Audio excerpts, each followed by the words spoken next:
Hey everyone, and welcome. Get ready for a journey through gaming history unlike anything you've ever seen. Forget your casual trivia. We're diving deep into the most iconic, the most fascinating, and the most unbelievable facts that have shaped the video game universe. We're talking over 4,000 words of pure, unadulterated gaming knowledge. So buckle up, grab your favorite snack, and let's get started. Our story begins not in arcades, but in laboratories. The earliest seeds of gaming were sown in the 1950s and 60s, driven by computer scientists and engineers who were just beginning to explore the possibilities of this new technology. One of the earliest known video games wasn't about shooting aliens or rescuing princesses. It was a simple tennis game created by William Higginbotham on an oscilloscope at Brookhaven National Laboratory. Imagine the scientists playing tennis on an oscilloscope. He wasn't trying to create entertainment, but prove that technology was interesting.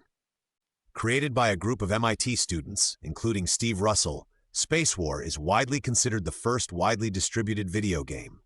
Running on a PDP-1, this game featured two spaceships dueling, complete with realistic physics and a simulated gravity well. This game was truly revolutionary, and it became a staple on university computers across the country.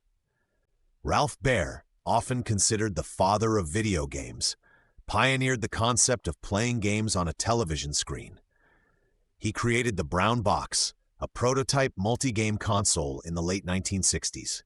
He spent years trying to convince companies to invest in this technology, facing rejection after rejection. The 1970s ushered in the golden age of arcades. Suddenly, video games weren't just for scientists and college students. They were for everyone. Arcades became social hubs, filled with the sounds of beeping, booping, and excited shouts. Atari's Pong wasn't an instant hit. The first prototype machine was placed in a local bar, and within days, it broke down due to being overloaded with quarters. That was a pretty good sign it would be a hit.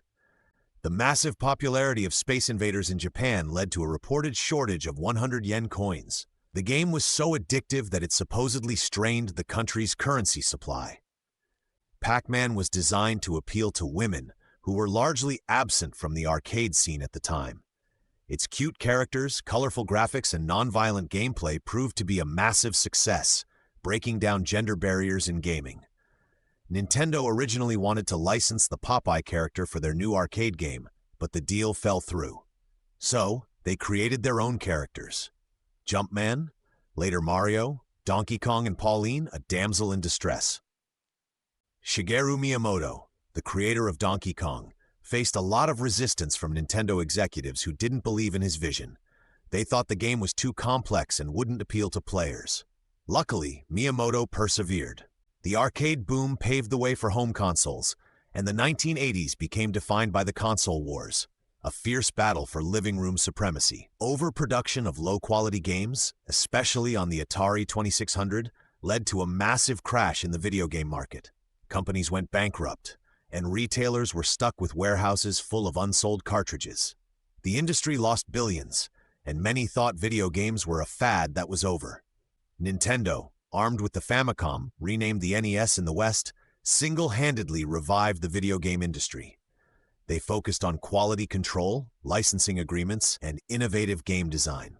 Nintendo implemented a strict seal of quality to ensure that only approved games were released, helping to restore consumer confidence. Super Mario Bros. On the NES was revolutionary, not only providing amazing gameplay for the time, but it also had hidden secrets, such as warp zones. Players could skip many levels. It was one of the first games to include Easter eggs. Sega launched the Genesis, Mega Drive outside North America, and directly challenged Nintendo's dominance with a more mature marketing approach and faster-paced games. Sega's edgy advertising campaigns, like Sega Does What Nintendo Don't, helped them gain a significant market share. The rivalry between Nintendo and Sega was intense. Kids would argue relentlessly about which console was better, and the competition drove both companies to innovate and push the boundaries of gaming technology. The move to 3D graphics in the mid-1990s dramatically changed the gaming landscape, opening up new possibilities for immersion and gameplay.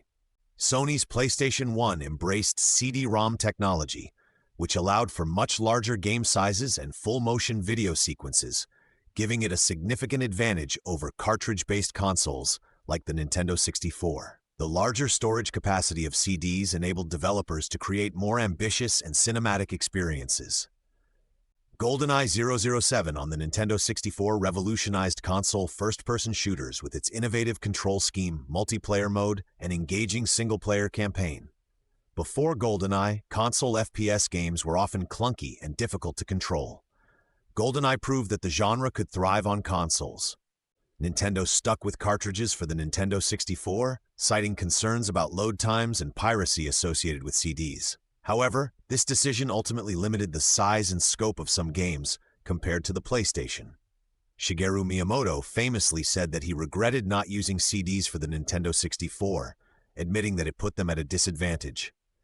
Final Fantasy VII on the PlayStation was an absolute game-changer. The game was originally being developed for Nintendo 64, but because of the previously mentioned disk space issues, it was moved to the PlayStation. Without disk space, there's a pretty good chance the game would have never been made. The late 1990s and early 2000s saw the rise of online gaming, connecting players from all over the world and creating new communities. The Sega Dreamcast was the first console with a built-in modem for online play, paving the way for online multiplayer experiences. Sega was ahead of its time with online gaming, but the Dreamcast was ultimately unsuccessful due to other factors. The PlayStation 2 became the best-selling console of all time, driven by its vast game library and its ability to play DVDs, making it a versatile entertainment device. The PS2's DVD playback capabilities appealed to a broader audience beyond just gamers. Microsoft's Xbox Live service revolutionized online console gaming with its robust infrastructure, voice chat, and matchmaking system, setting the standard for modern online multiplayer. Xbox Live created a thriving online community and helped popularize competitive multiplayer gaming on consoles. Games like EverQuest and World of Warcraft created persistent online worlds where players could adventure together, form guilds, and build lasting communities. Many people met their spouses in online games like EverQuest and World of Warcraft, showing the power of games to connect people from different backgrounds. The advent of mobile gaming brought gaming to the masses, making it accessible to anyone with a smartphone or handheld device. The Game Boy, bundled with Tetris, became a massive global success, proving the appeal of portable gaming. Tetris was the perfect pack-in game, offering simple but addictive gameplay that appealed to a wide audience. The Nintendo DS introduced dual-screen gaming with a touchscreen, opening up new possibilities for gameplay mechanics and user interfaces. The DS's innovative design attracted both hardcore gamers and casual players. Apple's iPhone and the App Store democratized mobile game development, allowing indie developers to reach a massive audience and creating a new wave of mobile gaming. The App Store made it easier than ever for developers to create and distribute their games, leading to an explosion of mobile gaming content. Mobile gaming popularized the free-to-play business model, where games are free to download but offer in-app purchases. It's a model that has spread to console and PC gaming. One of the original ideas of many of the games to sell in the App Store came out of people remaking their favorite Flash games on the go. The rise of indie game development has brought fresh ideas and unique experiences to the gaming world, challenging the dominance of AAA studios. Minecraft, created by Marcus Notch Persson, became a global phenomenon, empowering players to create their own worlds and share them with others. Minecraft's open-ended gameplay and modding community have contributed to its enduring popularity. Games like Braid, Jonathan Blow, Super Meat Boy Team Meat, and Fez, Polytron Corporation, demonstrated the artistic and commercial potential of indie games. These games pushed the boundaries of game design and storytelling, inspiring a new generation of indie developers. Kickstarter and other crowdfunding platforms have allowed indie developers to bypass traditional publishers and directly fund their projects by soliciting donations from fans. Many indie developers worked on their games in their spare time, often juggling full-time jobs and family responsibilities. Their dedication and passion are a testament to the power of independent creativity. The Humble Bundle changed the way we purchase indies, introducing a pay-what-you-want system. It was a revolution in game sales and is copied throughout the internet. Esports have transformed gaming into a spectator sport, with professional players competing for millions of dollars in prize money and attracting huge audiences.